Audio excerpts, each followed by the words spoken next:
The wind howled through the red canyon, carrying with it the dust of lost souls and the echoes of 1,000 broken promises. The sun had begun its slow descent, casting long shadows across the rugged landscape. A lone rider moved through the narrow gorge, his horse's hooves kicking up trails of orange dust. His name was Cole Maddox, once the most feared gunslinger of the Crimson Vultures. A gang that ruled the frontier like wolves among sheep.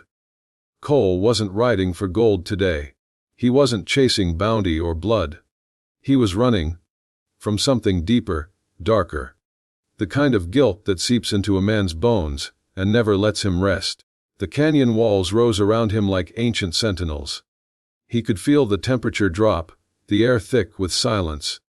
His instincts told him someone, or something, was near. He slowed his horse, eyes scanning the ground.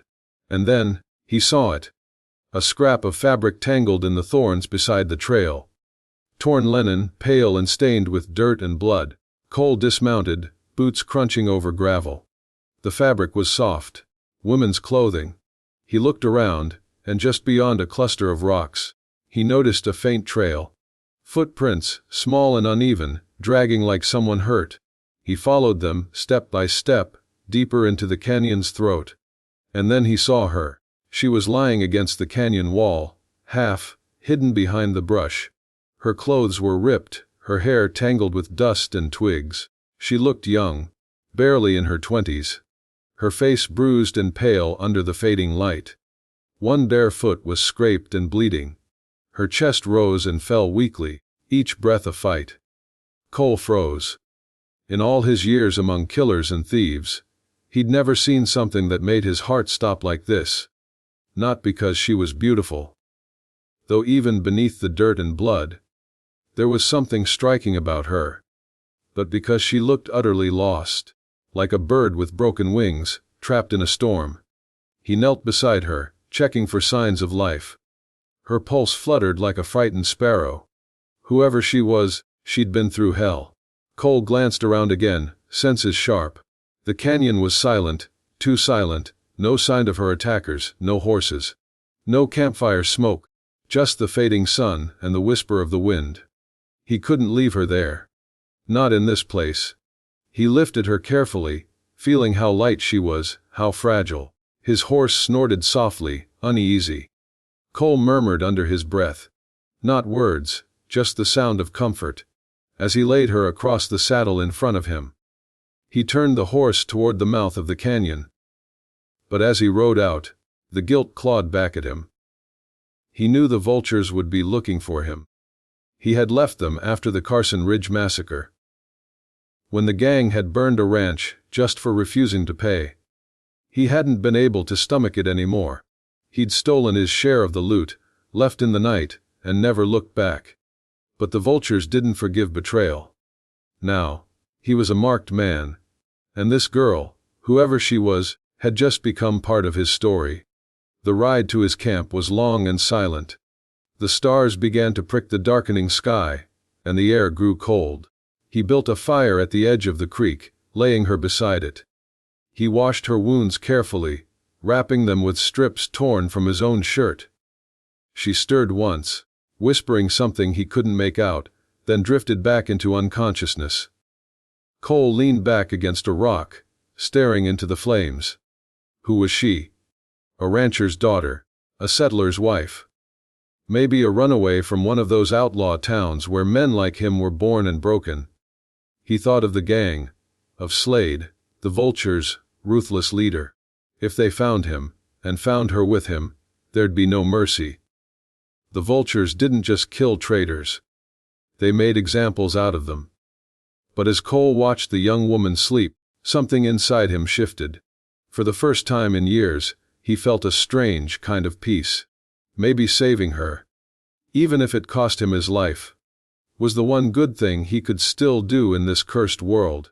The wind carried a distant sound through the canyon, the echo of horses. He stiffened. It was faint, but unmistakable. They were coming. He reached for his revolver, checked the cylinder. 6 bullets, 6 chances. He looked down at the girl again, her face now calm in the flickering firelight. And in that moment, he made a decision. One that would change everything. He wouldn't run this time. He would fight for her. Even if it meant turning his gun on his own brothers. The sound of hooves drew closer, blending with the cry of the night wind. The canyon seemed to tighten around him, as if holding its breath. Cole Maddox, the outlaw who'd once feared nothing, now had something to lose. And the hunt had just begun. The night deepened over the canyon, and the stars flickered like scattered embers across the dark sky. Cole Maddox crouched near the dying fire, every sense sharpened by the rhythm of distant hooves.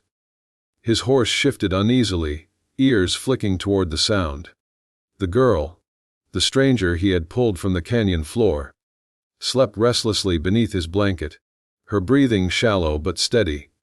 Cole's eyes stayed fixed on the shadows beyond the firelight. He knew that sound too well.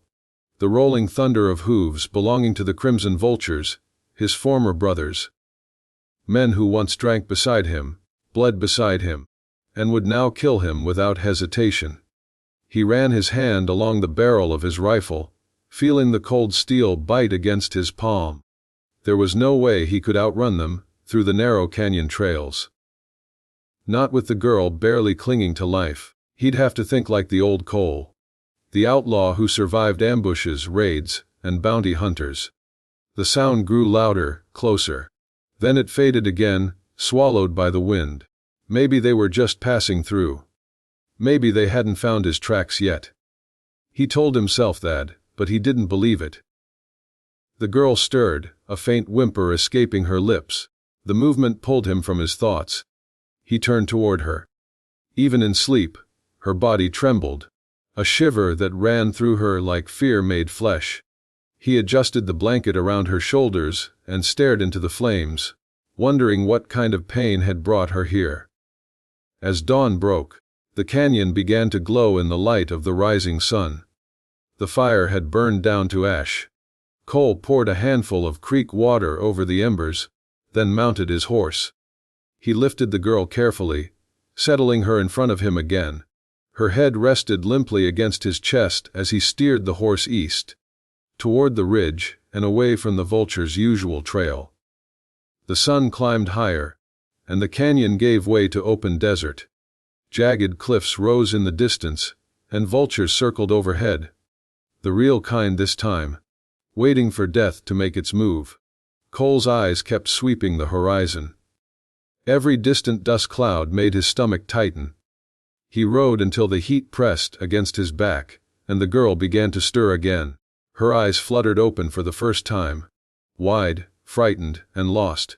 She tried to speak, but her voice cracked, dry as the desert wind. Cole slowed the horse and stopped near a patch of shade. He offered her a sip from his canteen.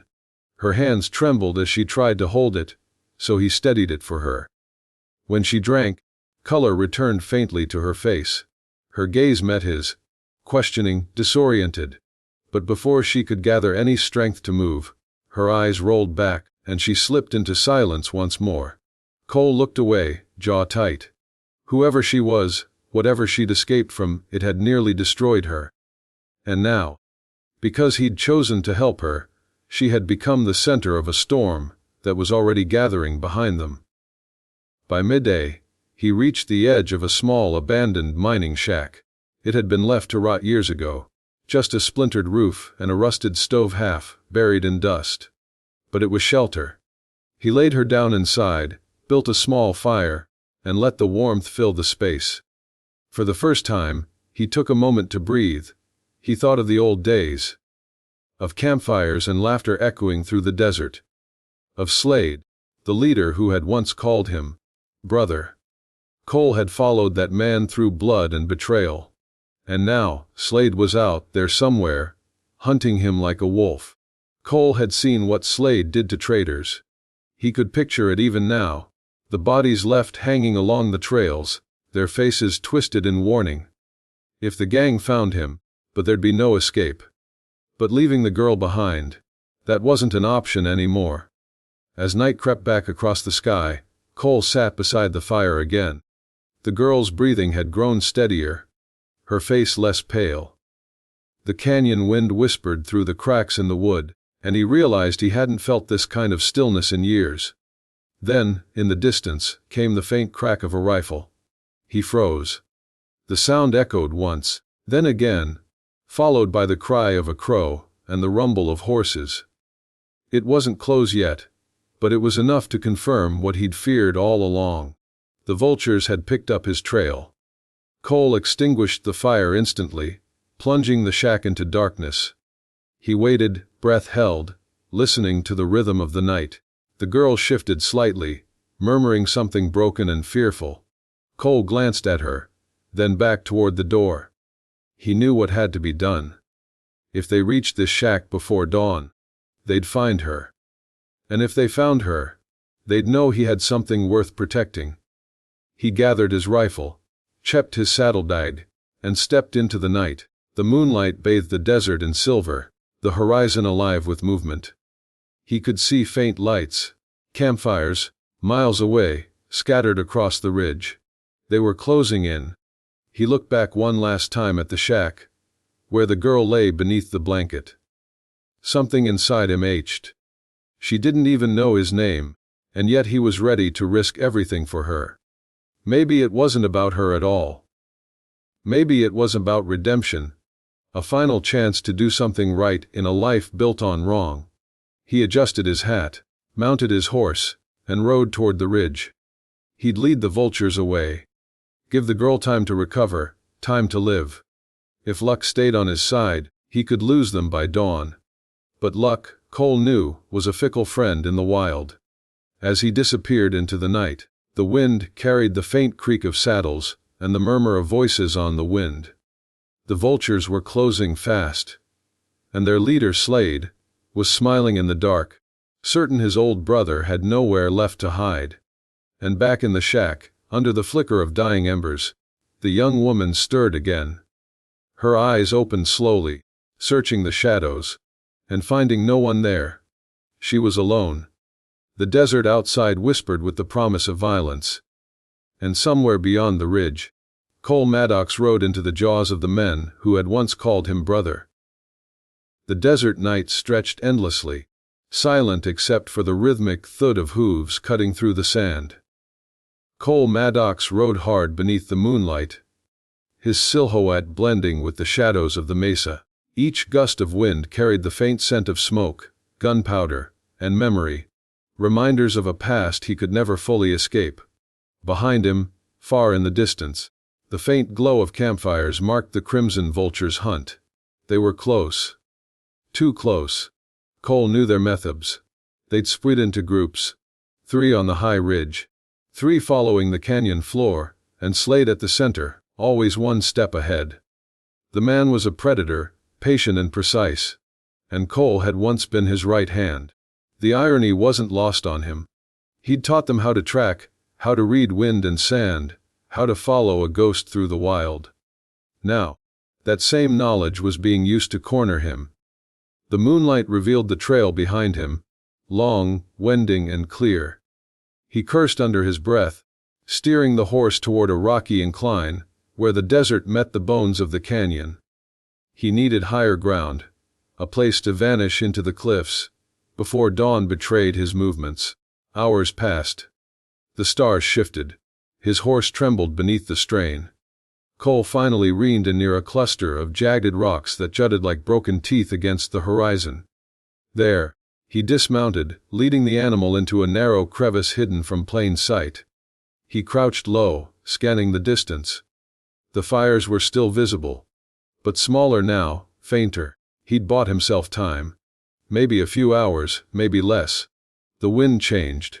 He could smell rain on it, rare, fleeting. It carried whispers from the canyon below, echoes of hooves and laughter that weren't real anymore. He thought of the girl. The memory of her pale face flickered behind his eyes. The torn dress, the trembling breath, the fragile spark of life clinging to her. He imagined her waking in that abandoned shack, frightened and alone. He hoped she'd have the strength to move, to hide, before the gang reached her. But he knew Slade. The man would find her trail, just as he had found Cole's. Cole ran his hand over his revolver. The metal was warm, worn from years of use.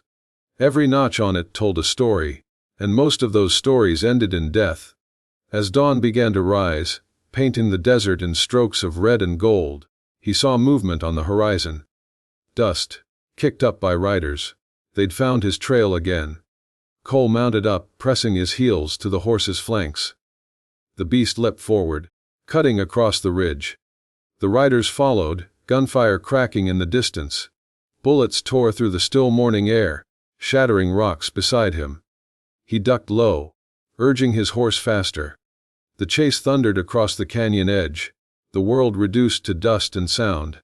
The roar of hooves, the scream of bullets, the taste of grit on his tongue. But Cole Maddox was no stranger to pursuit. He'd been both the hunter and the hunted.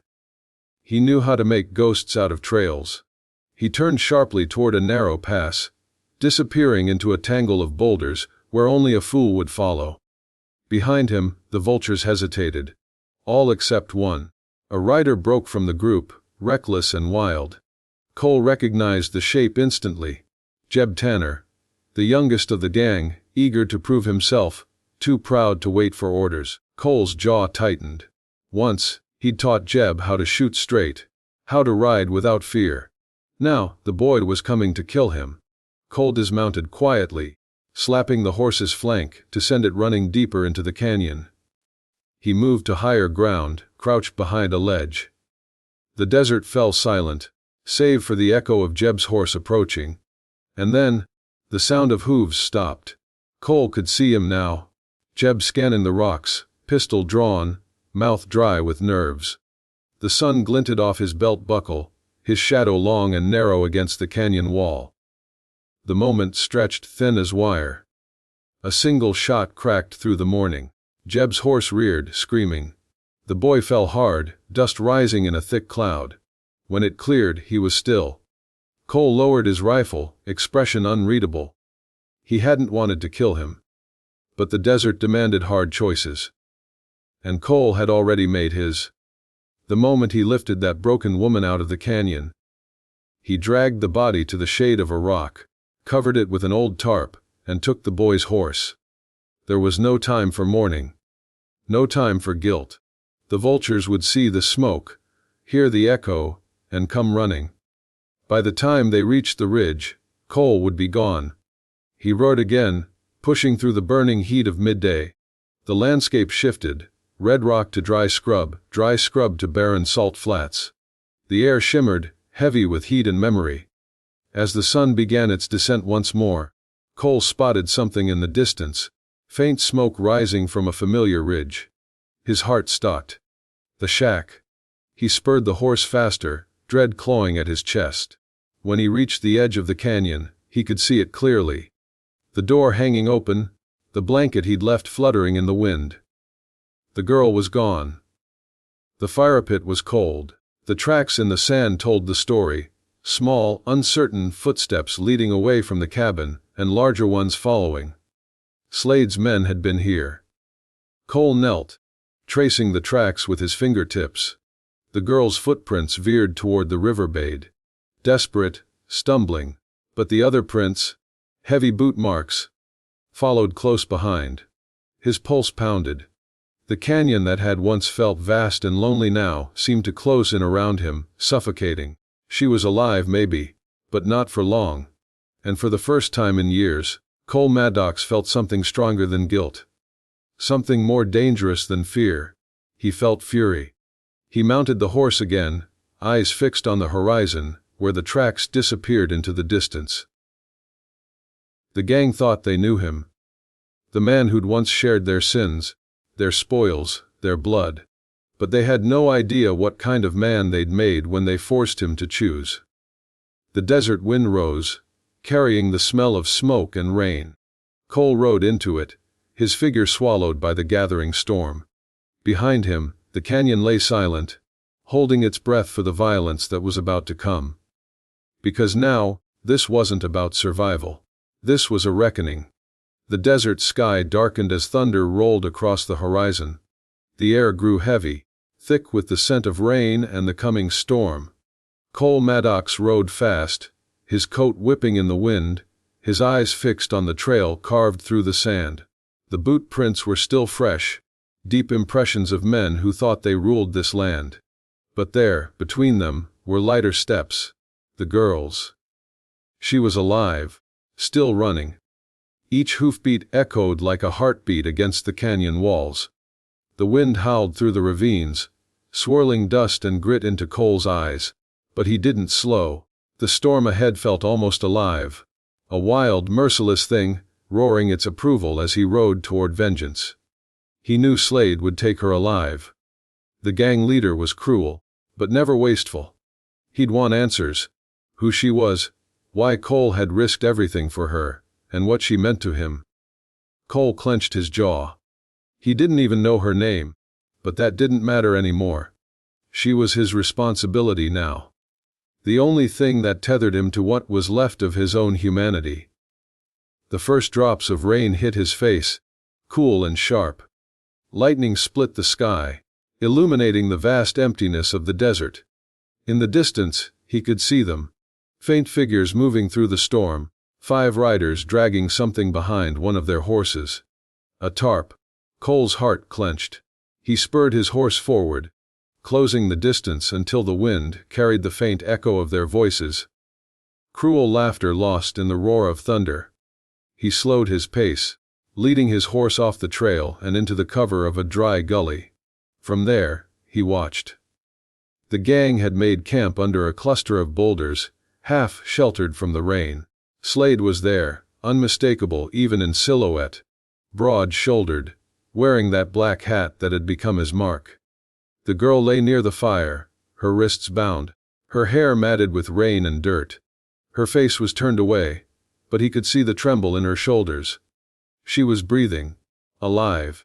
Relief washed through him, but only for a moment. Then came the rage. Cole waited, patient as the storm gathered its fury. He studied the terrain, counted the riders, memorized their weapons and their movements. Years of outlaw life had trained him for moments like this.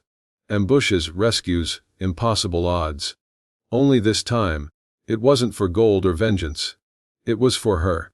As darkness deepened, the storm broke loose. Sheets of rain poured across the desert, drowning the fire and turning the camp into chaos.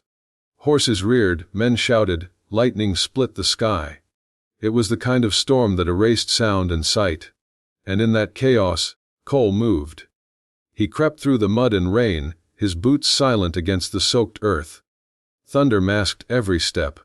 The gang was shouting over the storm, cursing as they fought to keep the fire alive. Slade stood apart, under a rock ledge, watching his men.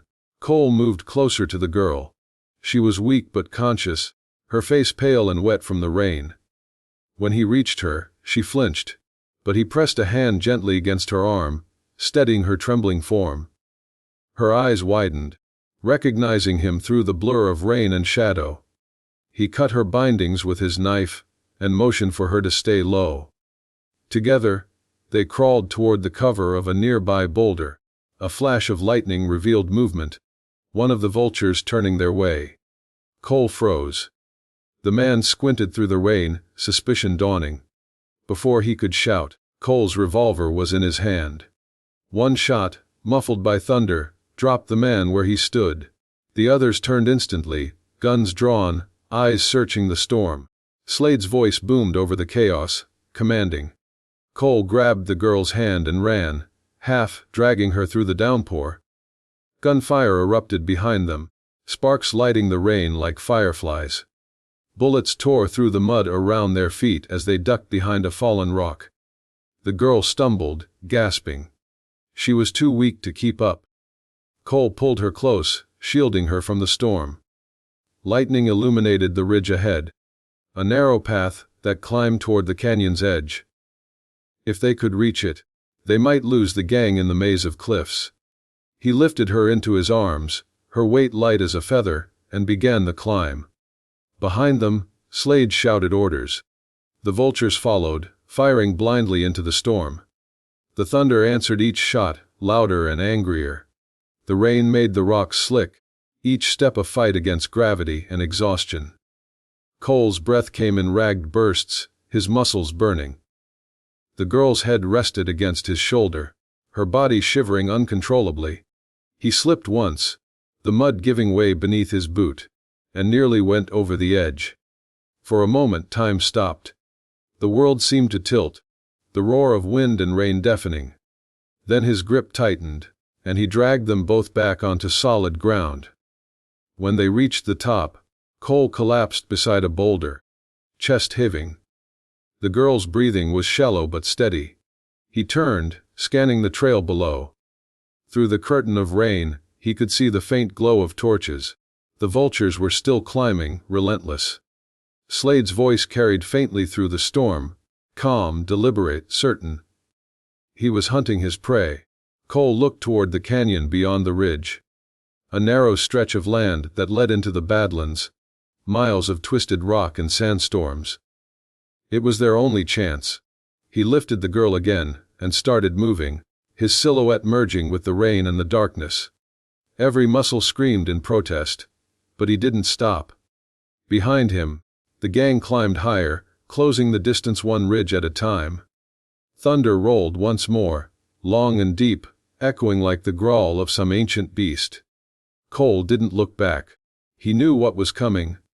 A reckoning between the man he used to be and the man he was trying to become. The storm swallowed the desert, washing away tracks, blood, and sins alike. As lightning split the sky one final time, Cole and the girl vanished into the Badlands. And behind them, Slade reached the ridge, rain dripping from the brim of his hat. He looked out into the storm, his eyes narrowing. The game had changed. Cole Maddox wasn't just running anymore. He was fighting for something worth dying for. The storm passed with the coming dawn, leaving behind a wasteland drenched in silence. The clouds drifted apart, and the morning sun bled through them like a slow wound opening across the sky. The desert smelled of wet dust and thunder, a rare calm after a night that had tried to swallow everything whole. Cole Maddox stood at the edge of the ridge, watching the light crawl across the Badlands. His hat was gone, his coat soaked and torn. The girl lay beneath a crude shelter he had built from branches and rock. Her breathing was steady, her skin no longer pale but warm again in the sunlight. The storm had broken the chase for now, but he knew it wouldn't last. The Badlands stretched for miles, a labyrinth of stone pillars, ravines, and dry riverbeds. It was a place the maps forgot, a graveyard for men who thought they could outrun death. Cole had come here once before, years ago, when he and Slade had buried the spoils of a robbery gone wrong. Even now, the memory of that day burned in him. The blood, the greed, the betrayal that had turned brothers into enemies. He crouched near the girl, checking the bandages around her wrists. They were crude but clean. He'd done what he could. Now, all he could do was wait and prepare. The wind carried faint sounds from the west, distant hooves. The gang was out there, regrouping. They wouldn't stop until one of them was dead. Cole knew the land better than they did. If he kept to the cliffs and the narrow trails, he could set traps, slow them down. He wasn't running anymore. He was drawing them in. He gathered what little supplies he had left, a canteen, some dried meat, an empty box of cartridges. Then he took the rifle and climbed higher up the ridge. From there, he could see the desert floor spread wide beneath him. The gang would come through the canyon mouth first. Slade always liked to strike from high ground, but he'd expect Cole to do the same. It was a game they'd played before, and both knew how it ended. Hours passed. The sun climbed higher, baking the land in waves of heat. The girl woke once, eyes glassy and unfocused, whispering something too soft to hear. Cole knelt beside her, offered her water, and stayed until her breathing steadied again.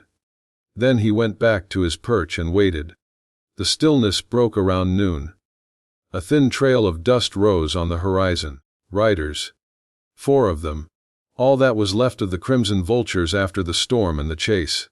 And in their midst rode Slade. Even from a distance, Cole could feel the man's presence.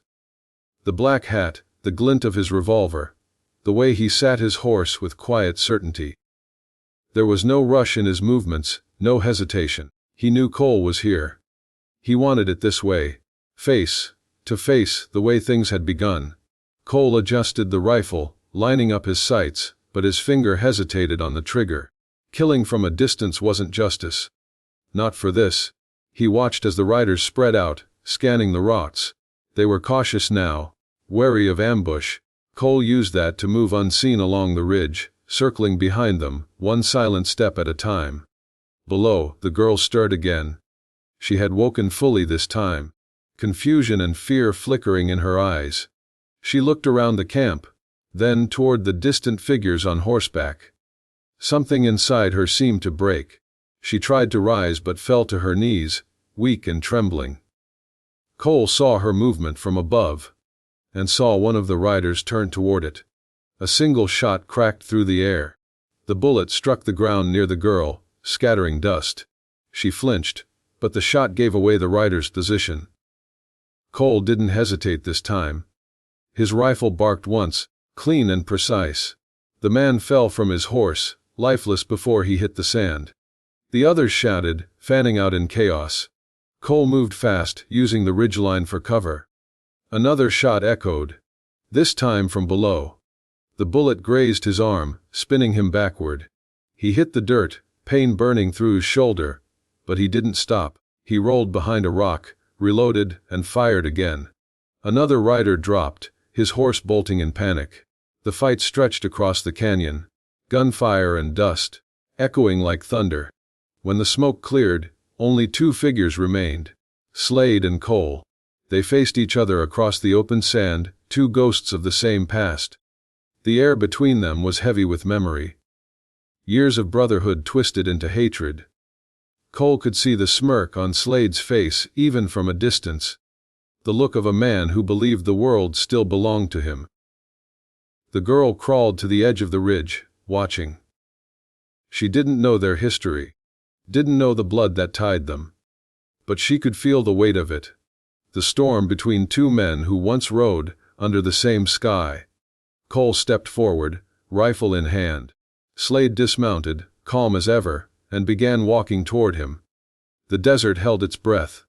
Lightning wasn't there this time, but the air still felt electric, charged with the promise of an ending. Cole raised his weapon. Slade stopped. For a long moment, neither moved. Then, almost too quietly to notice, Slade reached for his holster. The flash came fast. 2 shots, one after the other. The echo rolled through the canyon and faded into silence. When the dust cleared, Cole was still standing. Slade lay motionless in the sand, his hat blown away, his hand still gripping his revolver. The wind returned, slow and steady, as if the desert itself was exhaling. Cole stood over the body of the man who had once been his brother. There was no triumph in it, only emptiness. The quiet ache of knowing that justice and loss sometimes wore the same face. He holstered his gun, turned, and began the long climb back toward the ridge. The girl was waiting there, trembling, tears streaking through the dirt on her face. Cole didn't speak. He didn't have to. The storm had passed, but the air still carried the weight of what it had washed away. As the sun dipped toward the horizon, Cole helped her to her feet. Together, they looked out over the endless stretch of desert. A place of death and rebirth, of choices that couldn't be undone. In the distance, the wind began to pick up again, carrying away the last traces of the gang that had once ruled these lands. But something lingered. The feeling that the story wasn't over yet. Because even as Cole turned away from the canyon, guiding the girl toward the long road east, the desert whispered softly behind them. Redemption had been found in blood, but peace was still a far horizon away. The sun sank low behind the desert ridge, bleeding crimson light across the canyon walls. The storm was gone, the gunfire silenced, and the wind had fallen to a whisper. The desert, once a place of chaos and chase, now stood still, as if it too mourned the blood that had been spilled upon its sand. Cole Maddox walked slow, one hand pressed to the wound on his shoulder. Every step was heavy, but his eyes never left the horizon. The girl followed a few paces behind, her torn dress fluttering weakly in the dry air. She looked small against the vast emptiness, like a ghost rising from the earth that had nearly claimed her. They had left Slade where he fell. Cole had buried him with his own hands beneath a lone mesquite tree, using a piece of his rifle barrel as a marker. No words, no prayers, just the sound of shoveling dirt, and the soft wind carrying away the last of his brother's name.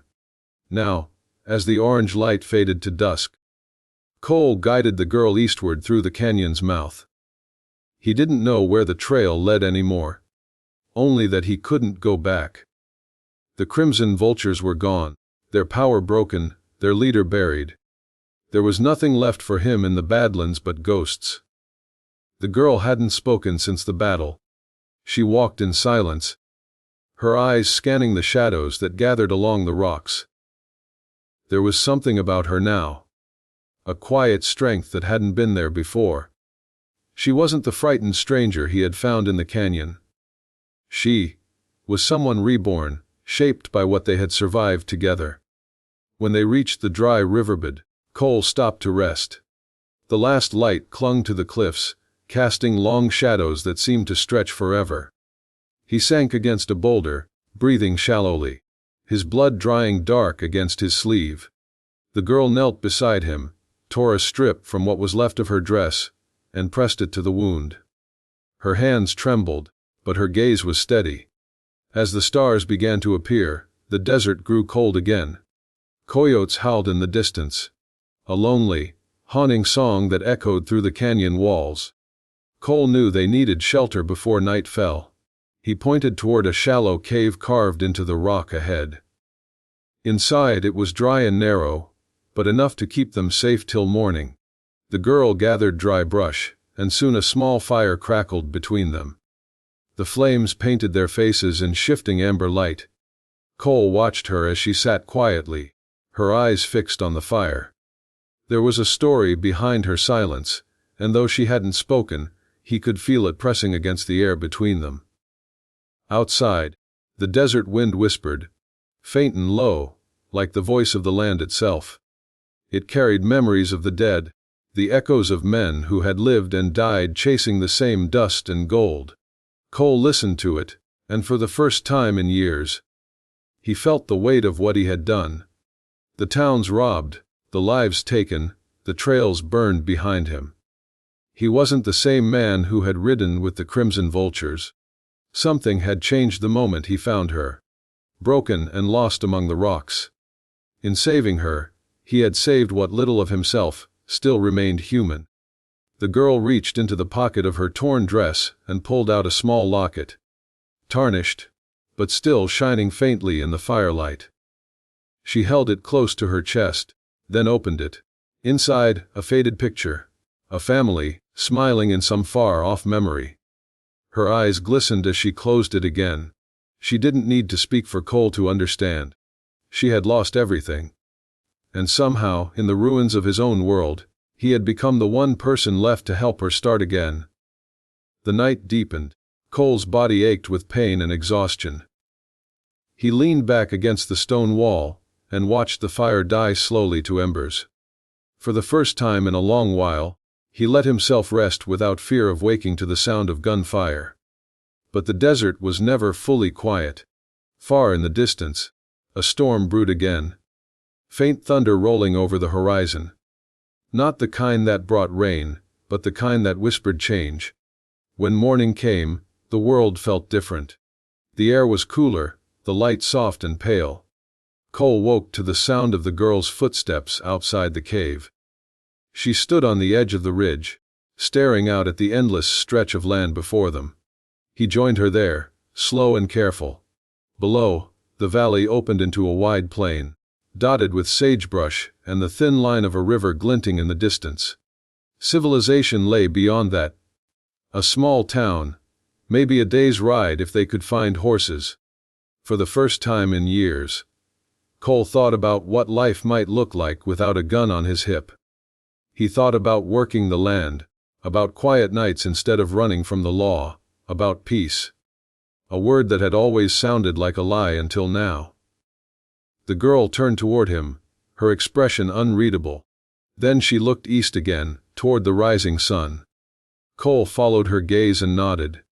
It wasn't much of a plan, but it was enough. Together, they began the long walk down the ridge. Each step took them farther from the life he had known, from the man he used to be.